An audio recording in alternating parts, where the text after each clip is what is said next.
Hey guys, welcome back. I'm here with Steve Stewart, the communication director at the Diet Doc.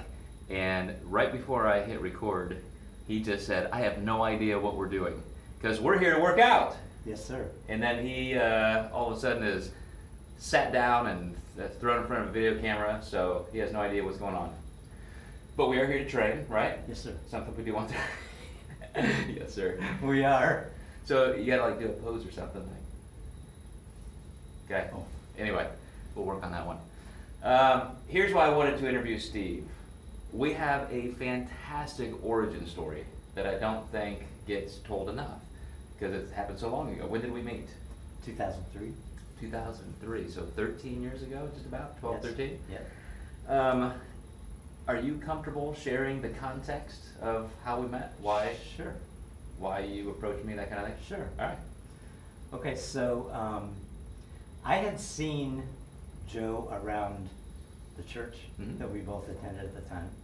And one day I was in my kitchen watching a television program, and there was a gal on who was interviewing Joe. And I thought, wait a minute, I've seen this guy before. And she was interviewing you about your weight loss program and all that kind of stuff.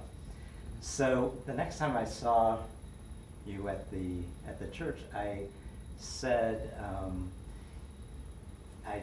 that I had seen you on TV and that I really would like to get in shape and drop some pounds and stuff. And I said sometime I'd like to, I should come down to see you. Sort of like, when someone is a lawn expert and you know that you have lots of crabgrass and you say, sometime I'd like to see you and Yeah. have you come out and help me with my lawn.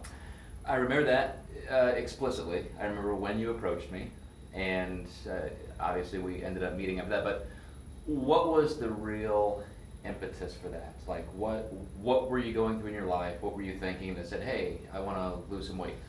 Oh, I just knew that I had gained a lot more weight than I really wanted to. I was up to 165, and I kept having to get bigger pant size for the waist. I was up to like 35 inches. I thought, this is ridiculous. And so I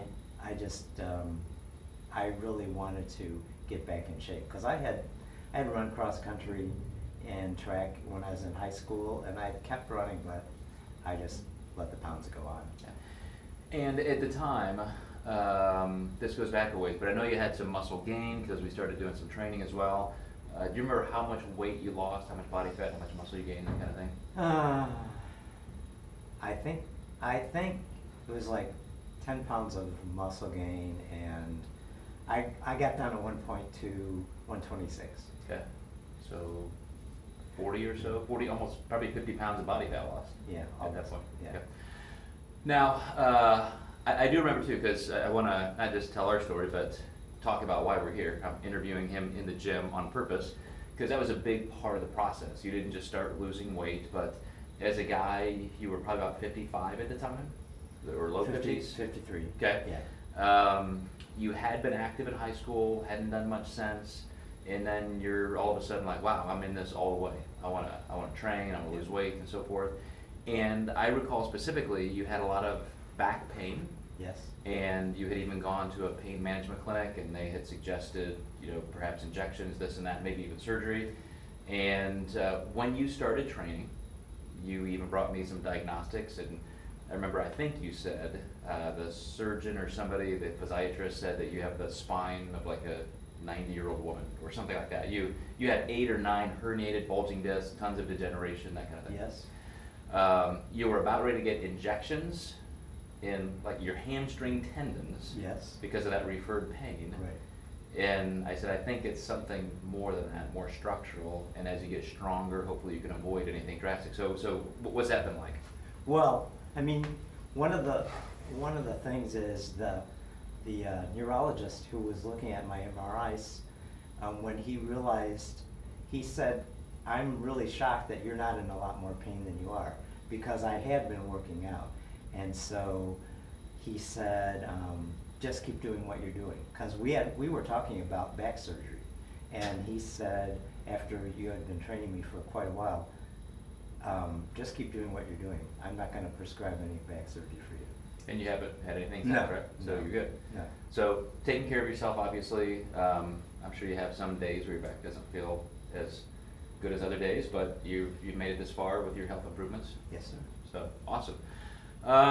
So just to explain a little bit about what we do down here, because this is kind of a private gym, part of our administrative center, maybe, kind of, just in the basement. You can see kind of a old basement. Haven't done much reconstruction down here, but we're under a building on Main Street in Evansville, Indiana. Secret, non-disclosed location, almost perfectly non-disclosed. And I come down here and train once in a while. I also work at a friend of mine's gym down the road, Shed Fitness. We'll definitely want to interview Jeff at some point. But this way I get to come down here and do my heavier stuff, squats, deadlifts, basic things like that. Steve comes down and works out with me maybe once a week or so when he's here. And so we've been doing that for about the same amount of time. We've been hitting a workout together at least once a week for all those years. Yes, sir. So he's a brand new man. Are you going to work on that pose a little bit more for us? Okay. There you go. Better. So one more thing I want to talk about before we go. Steve, when he came to me, this may not have been your goal. You did not come to me and say, Joe, make me fuckable. Did you say that to me? No. I did not think you said that to me. Just wanted to clarify, because it's been a long time since we had this story. But, about a year or so, or less, after you had lost 50 pounds, got in better shape, I know, this is going to be, I hope you don't mind me disclosing this, you traded in your old crumpled up minivan for a red Corvette, or not Corvette, a red convertible. Yes. Right? Yes. And within a year or so, you were married. Yes. You had been single for a long time, had raised your kids almost as an exclusive single father, and so you had just dedicated all that time to your kids and had just been doing the great dad thing. And then it was Steve time. You're like, I'm ready for the big stage. Let's lose weight, get in shape. And now you've been married for 12 years. Yes. So look, it works. I felt like I was a totally new man. Yeah. Yeah. So, one of the people I interviewed a couple weeks ago, we talked about this. And again, it's a private thing. It's not something a lot of people want to talk about. But how much was that an influence in your decision? Like, when you said, man, I just need to lose weight and so forth, were you looking to date, or what was that like? I wasn't thinking of that at the time, but as I began to, lose weight and get in better shape, I had a whole lot more self-confidence that I just never had before.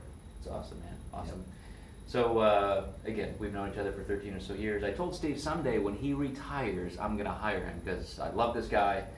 He's got some great skills. He works a lot with our resources, works in communication with our owners around the world. Just a great guy to have. And it's phenomenal having you with us a couple days a week. Thanks, Steve man. Stewart. Thanks. Thanks for doing this. Now it's time to do some legs. Talk to you guys soon.